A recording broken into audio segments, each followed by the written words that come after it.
Good morning. We are so happy you are here for another week in our series on blind spots that we came across because we were talking about awareness, right, Tina and Christine? And we realized we got to go deep on these blind spots. So welcome back. We're so happy you're here. And the last few weeks we talked about communication, emotional intelligence. And last week was listening, and it was great. It was like, are you really listening to your team? I think that was a great question. Or are you just waiting to respond? And in last week's episode, Christine and Tina unpacked one of the biggest leadership blind spots, and we agree is listening. So this week, we're going to walk you through feedback and growth. And Tina will walk us through the assessment that we're going through so you can assess yourself in these areas. So, guys, how has your week been? Amazing, girlfriend. I can't thank you guys enough for doing this. And they always say those who do the work do the learning. So here we go. Here we grow Here together. we go. Yeah. And even as we were getting on this, we're going through this too, So Tina Mhm. had made this great assessment. I used it week one and week two, and then I'm like, where is it? I got to go looking for it. And I think that's what's so good about these check-ins, like these little check-ins with ourselves. And as leaders, we get busy and we're growing, but that's great feedback. Like I was like, oh my gosh, that assessment should be on my desk, going through it every day, and then it gets buried. And I love this time of the year, guys. Tina, you mentioned this when we started this back in June, and it's reset. This mental image has been in my mind for this month, and everybody I'm coaching and talking to, I'm talking about resetting. So, like waiting till December to do this, maybe it was on your, you know, uh, list of things to improve upon as your leadership skills for your leadership skills, but it's not too late to reset. So I love this. So our talking point today is about feedback. So the number one talking point was feedback without action destroys trust. Yeah, let's go through the assessment right now. So if you got a pen, go ahead and write it down, everybody. So number one is actively seek feedback from others. So you're going to grade yourself. One is a never, two is rarely, three is sometimes, four is often, and five is consistently. So when you think about feedback, where are you at? So do you actively seek feedback from others? So a score from 1 to 5. Then number two is I receive constructive criticism without becoming defensive. I receive constructive criticism without becoming defensive. So grade yourself from a 1 to 5 on that one. It depends on if it's my husband or my team, you guys. Right? And then number three is I regularly ask, how can I improve as a leader? I regularly ask, how can I improve as a leader? So score yourself from 1 to 5. And then the last one, number four, is I take action on feedback I receive. I take action. Here we go. On feedback I receive 1 to 5. I was kind of cracking up as I was going through this assessment, ladies, because I thought, well, what if I grade myself differently and then I get feedback from my team and I have them grade me? Most likely it's not going to be the same answer. So as we kind of go, we're going to unpack these 4 areas today for you. So as we go through it, I want you to think about, as leaders, are we simply collecting feedback, or are we allowing feedback to transform the way we lead? And I love that question because in our companies, especially in our schools, we have consistent surveys that go out. And I have to tell you, I would say that we're just collecting feedback, right? And so we really need to shift, like that leadership reset that we're talking about, of how we're receiving this feedback and what we can do with it. So that's an area that I'm actually working on right now in real time. I'm in the trenches with everybody with this, but let's unpack number one. I actively seek feedback from others. And I started thinking about this because feedback is a leadership responsibility, not a performance review. And I was cracking up because we've been doing these performance reviews in our companies. And And I love how this is said because it is our responsibility. It's our responsibility to find out like what do we need to be better at. And I have to tell you, I mean, I've done this too. I put my head in the sand and my leaders put their head in the sand and just really think about like I don't want to change. Like people just don't want to change, right?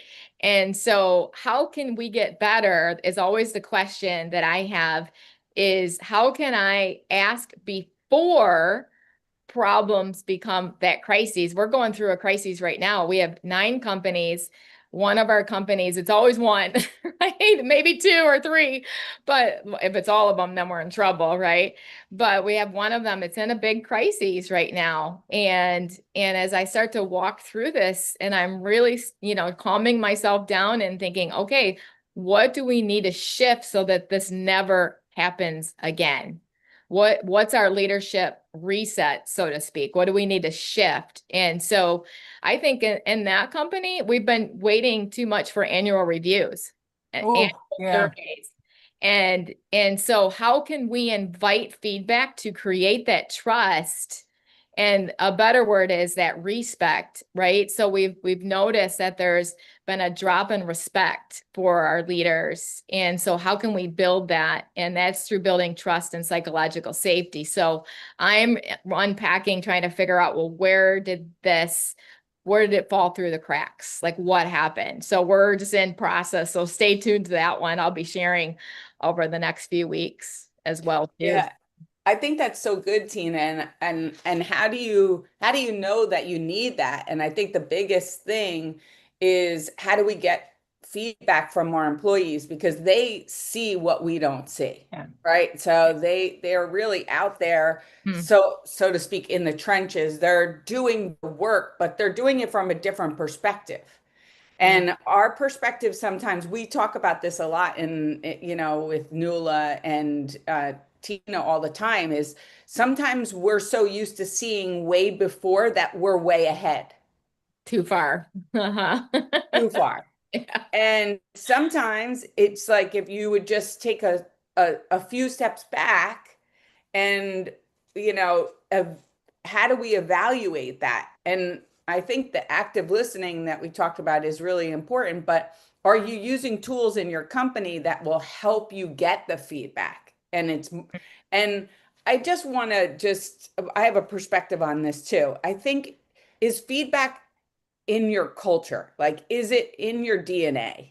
Because I think people, if they're not used to receiving feedback, they're certainly not going to be comfortable with giving it. No. Right. So it Right. really has to be a learned behavior that and I think safety, like you said, Huge. Tina, is the Yeah. number one thing. But how do you create a company where mistakes, feedback, all these things are okay? You So, know? yeah. So I definitely have a perspective on this as well. And I think the psychological safety of feedback is huge. Mhm. And we're in a very different industry. Like, so we take all these buzzwords from corporate, like annual reviews, like one-on-ones, but we're in a relationship Yeah. business, and we're in like there. It's very different, our industry, right? So especially a lot of salon leaders are behind the chair still and leading their team. So they're in the break room, they're using the broken station or the product that doesn't spray, and they're in the frustration of it. And this is where I'm like, the psychological safety is, are we also complaining and moaning and then expecting our team not to remember that when we go to this level of leadership? So we're the operator and then we're the leader. And we've got to be really careful, because I think that's our industry. We're very transparent in everything that we do. Like, I don't know the business you're talking about, Tina, you have so many, is it the more corporate end or is it the salon end? And remembering that we're holding the standards, and tie it back to what you guys beautifully talked about last week, if you haven't listened to that one. And you talked about values, Christine, and I think that is so important. Are we filtering everything through our values, even ourselves as leaders? So Yeah, that's it's And if you just think about feedback and, you know, for like feedback alone, because I teach a lot. So I'm in with stylists on a very personal level. Yeah. And just giving them feedback on the thing that they absolutely love is sometimes you give them feedback on something and it looks like they're going to drop to the floor. So imagine that. This is something you're passionate about, something you do every day, something you love, and you're getting feedback on how you could do it better because you want to get better. Yeah. And you look like you're going to crumble to the floor, and I'm giving it to you in the most positive way. So let's think about that for a Yeah. moment. And Yeah. but we're expecting them to tell us all of the, major things that are happening wrong in our company. It just is, trust and safety, yes, but I think the most important thing is we got to go back to like really granular baby steps of Mhm. connection. Yeah. And what, like Yeah, we have a really solid system in our business that the person that is to give the feedback is the one with the closest relationship. So I love that you said Yeah. that, Nuala, because when I coach salon owners, I let them know you should not be the one giving the feedback. Because first of all, you carry that big scary hat as the owner, and they're so scared of you, and all they want to do is please you because we're around a bunch of people pleasers. And so for you to be that person is not the right person. You should be the dream maker, or you should Yeah. be seen as, oh my gosh, here comes Tina in Yeah. the, because I used to be that person and I didn't realize how intimidating that I was just because I carried the hat. Right. So Yeah. the feedback needs to come with the person with the best relationship. So we'll say in our schools and our salons, who has the best relationship with this person so that you can give them feedback. And so I love what you were saying, Christine, the values, but also part of the culture. So is it a system, a written down system? And so in our salons years ago, when we first started them 10 plus years ago, we created what we called Feedback Fridays. And so the questions that you were to ask on Fridays is, how am I doing? How could I do better? So we were training our team members at that time of asking for feedback. So we trained them, like, make it part of your verbiage. And so that was Feedback Fridays, right? And so I've noticed, and this happens a lot with a lot of salon owners that I coach too, we get away from our system. So it's like, okay, let's reset, leadership reset. Let's go back to that system. What do you Yeah. guys think of that system? Do you like it? Do we want to change it? Do we want to change that written down system? And so for me, I'm so blessed because I get to train protege. So even though I'm so many hats removed, I get to go back and say, hey, what do you guys think? Because they're in the trenches, they're brand new, right out of school, most of them 18, 19 years old, right? And so I get to ask them, and they might be like, can we change that, how we say that? So I'm really excited to, like I said, I'm in the trenches with you all and try to Mhm. invent this whole thing. And so I want to talk about number 2 was I received constructive criticism without becoming defensive.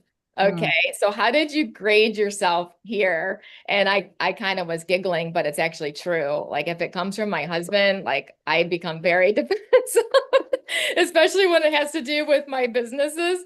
And so that's something I'm working on to just calm myself. Like, why is this triggering you, Tina? Like, watch yourself, right? But I love that question. So here's what I want to bring up. Something that I wrote down is defensiveness shuts down honesty. And this is where that psychological safety comes back around. And so if they feel like they can't be honest with you, Mm. you're going to break trust and they're going to stop speaking up. So if you notice, and I've seen this so many times, I'm sure you both have as well too, that I'll ask our team members, hey, how can we better support you? What would you like to see different happen in our salons? And they don't have an answer.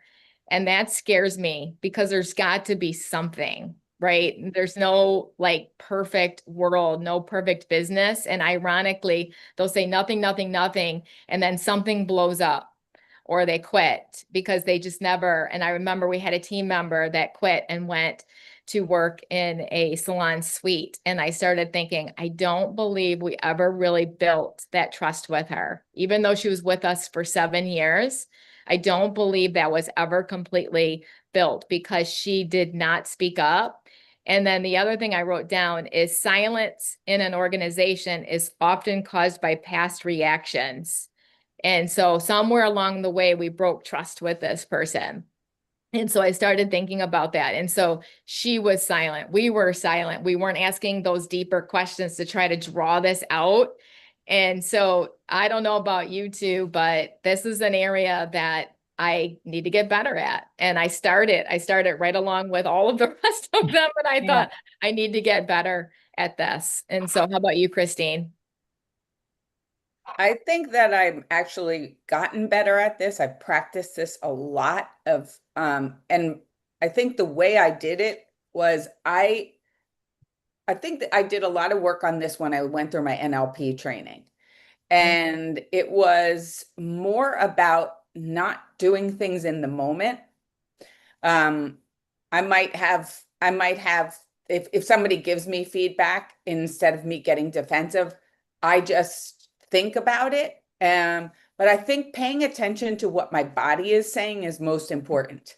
So I used to be, if somebody said something, I would just directly go to my thoughts. But now when somebody says something, I go to my body and I observe, like, where am I feeling that? Because you sometimes somebody could trigger something and you get defensive and it could go, you feel it, like, where are you feeling it? And when I start to think about that, then it helps me to get out of my head, but into my heart and say, okay, maybe now is not the right time to respond, So like, how are you responding?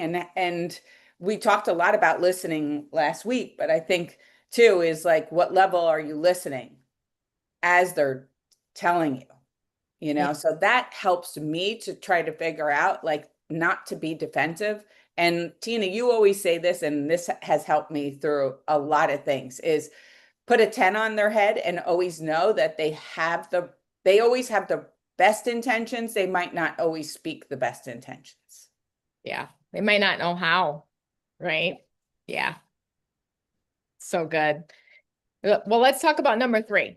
So I regularly ask, how can I improve as a leader? So do you regularly ask, how can I improve? And how do you do it? Like, do you really want to know? Because that's the question, right? It's like, yeah, I'm going to ask you like real fast and then move along so you can't answer the question, right?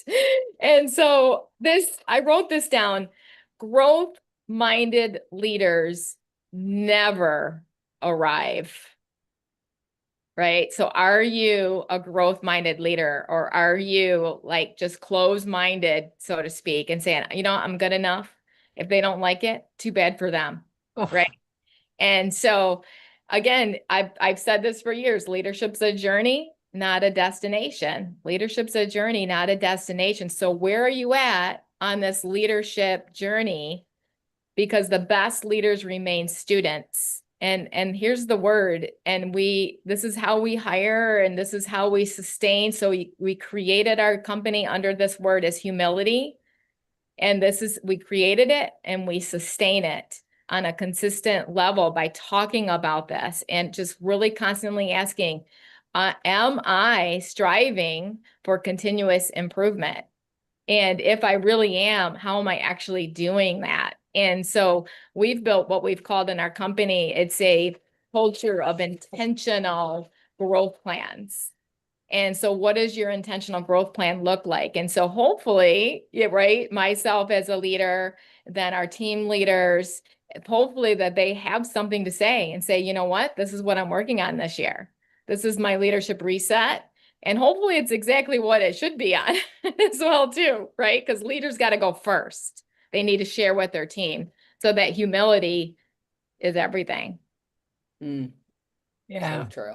So true. I love what are your thoughts on that, Nuala? Yeah, I love what you said earlier about going granular. So this is kind of leading me to a granular way of thinking, because not a lot of people have teams that they can offload things to. So they're it. So sharing with your team that you're growing and you're growing with them. and Yeah. having sort of meetings for growth and development and saying, I may screw up here. Yeah. It's okay to be vulnerable, because I feel when we take on these businesses, we feel like we have to know it all. And the tool I always go back to, and I've been working with somebody now for a year, and finally they're like, I get it now. So they're using DISC. Right. Yeah. And it was uncomfortable for them for a while. And so they pull it out now at every meeting. They just did a whole 90-day reset. And she's like, it was so easy. It was much easier this time, because it's been a lot of stumbles and awkwardness and conversations of uncomfortableness. But they keep going back to a tool. And then that tool will become then the way we do things here. Right. So by maybe not the next employee, maybe the employee afterwards, somebody else is going to lead them through this. So that it does take time, and having permission with your team to say, I need to grow as well. I'm growing too, and I'm going to probably make mistakes. And this is how I'd like feedback. And this is what it says on my disc, the way I'd like feedback. Let's try it. And then after 30 days, if it's not working, the next time we meet as a team, let's see what worked, what didn't work. So having those dialogues and open conversations. And then that's when I feel it's interesting, because it took a year for somebody to trust a report that they paid me to come into their company to bring in, right? And it still took the leader a year to trust it, because they had to, you have to kind of get rid of a little ego, right? You have to realize that you may not know it all, and it's okay. It's okay. It's okay. So that's why I love what you said about going granular. Go granular with your team, and don't bring in 500 new things. Maybe just work on this one thing for the next 6 months, and from these list of questions that Tina's talking about, as a team, maybe bring it to your team and go, what could we be working on here? We're talking about blind spots. Yeah. So it's kind of learning and growing with them together, because what I do know for sure is reading that book again, Help Them Grow or Watch Them Go. And you had talked about that team member, Tina, that maybe you didn't create the avenue for communication. They were with you for a few years and they left. But it goes back to what you talked about, Christine. It goes back to, let's get granular with them.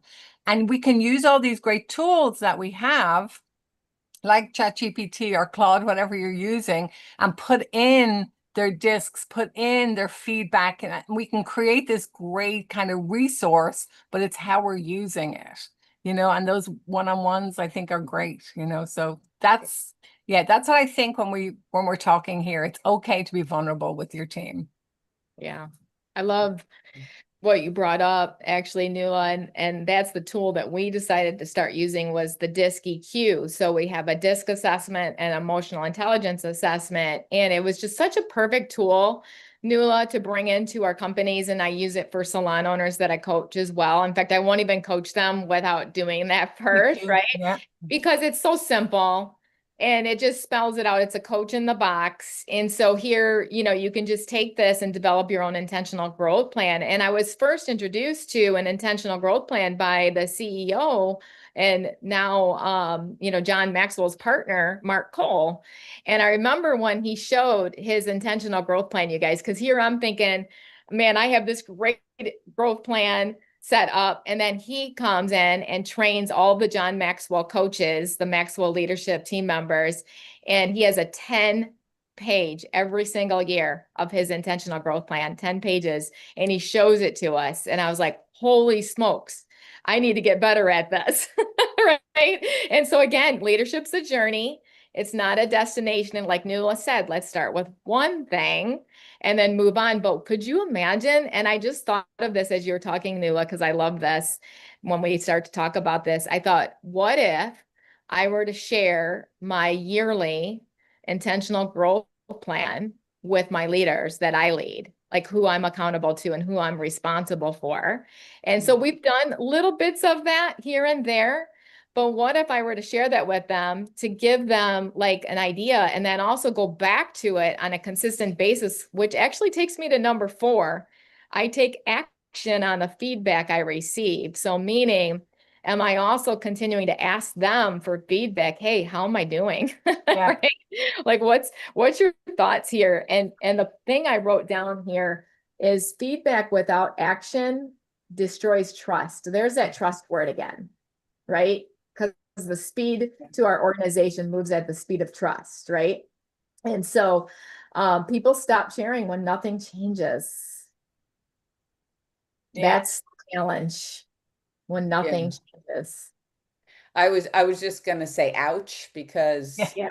I really feel this because Mhm. in my last meeting I did a lot of questions. We talked about this last week, and I asked my team some really powerful questions, and these things came up. Like, well, we've said this and this didn't change, or we've said that and then this didn't change. And that was based on the questions I was asking, but I wasn't responding.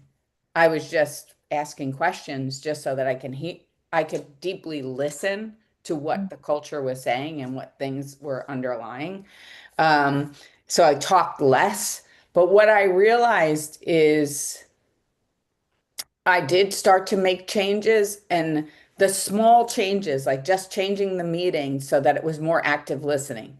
The small changes of, taking just one thing that they brought up and implementing it, and then bringing it back to them and sharing what we implemented. Because that whole communication of, okay, well, we did this, it can't just be like you do it and nobody knows about it. So we did it, and how are we going to follow through on the results that we're getting by doing it? Like, so because I'm not only changing it, but actually making it part of the process. Like we start to do these new client bags that we had new client bags before, no one liked them. We changed them. We made them a little bit better, but how are we going to get feedback from that? How are we going to follow through with it? Like, so that's really I think acting on what it is that your team is saying is so important, because I felt that whole deterioration of trust. Mm. Oh, that's painful. Because your But intentions you as a can change leader, it. yeah. You could But change it. and your intentions of a leader are pure and good, and you want to do all these things, and then we get, it happens. So it's And recognizing where we slip. yeah, and I think like one of the things that they wanted to do that wasn't in the budget is they want to paint the salon. And so I Mhm. said, okay, you know what? They've wanted to do that. So instead of me saying, well, it's just not in the budget right now, why don't I sit with them and say, okay, let's create a savings plan. And Yeah. then we're going to do this every single month. And by this date is when we're going to now be able to do it. So instead of just leaving them hanging, like, okay, well, we just can't do that right now. Yeah. What is the plan to be able to do it? Yeah. If you could sell one extra product a week, we could probably do it. That's where Yeah. my brain goes. I'm like, give that responsibility Yep. to somebody. I'm like, okay, Yep. we have this goal. Let's see how many Yep. leaders we can sell for back to Yeah. school. How many treatments can we do? Yeah, that's where my Treatment. brain automatically goes. But and Absolutely. and then it's like we have to give it to them. What can they do to increase the budget? Yeah. Because but Yeah. I know I automatically go to let's sell more. And that's not the answer. I They know. have to come up with it. Let them come up with it. I love that you said, Nuala, because people support what they help to create. So again, it Yeah. goes back to those questions, which is the best way to get feedback is, I'll take this back to our first week. We talked about this is having great questions and get better at the questions. Put your curious hat on, right? And which takes us to the end of this whole assessment with this feedback, right? So what are you going to do, right? What are you going to shift and take the same question I asked you earlier? As leaders, are you just simply collecting feedback? Is it getting dust as you collect this feedback? Or are you allowing this feedback to transform the way you lead and building your intentional growth plan as the leader? Yeah. Great question. Yeah, great How are question. you doing? Always so good. Yeah. Next week, we're actually going to continue into the assessment because this is a 6-part series, and we're going to finish up with influence and relationships for next week and the week after on empowerment. So we're super excited to continue this whole series with everybody. Oh, so good to be here with you guys. Great. And then, guys, it's so good because I would like to close this and saying we believe that leadership is a journey, as Tina keeps saying, not a destination. And every week we are hoping to bring you some practical tools, conversations, and leadership lessons designed specifically for you. So if you're committed to becoming a more aware, more confident, and more effective leader, we would love for you to subscribe. Join us next week at the same time. And if you know anybody else in our industry that would benefit from this conversation, share the video with them, because leadership can feel lonely, guys. We know that, but it does not have to be done alone. And together we can evaluate the professional beauty industry. Thank you so much, Tina, for leading the charge today. Thank you, Tina. And thank you guys for spending time with us today. So we'll see you next week. All Bye, right, everybody. ladies.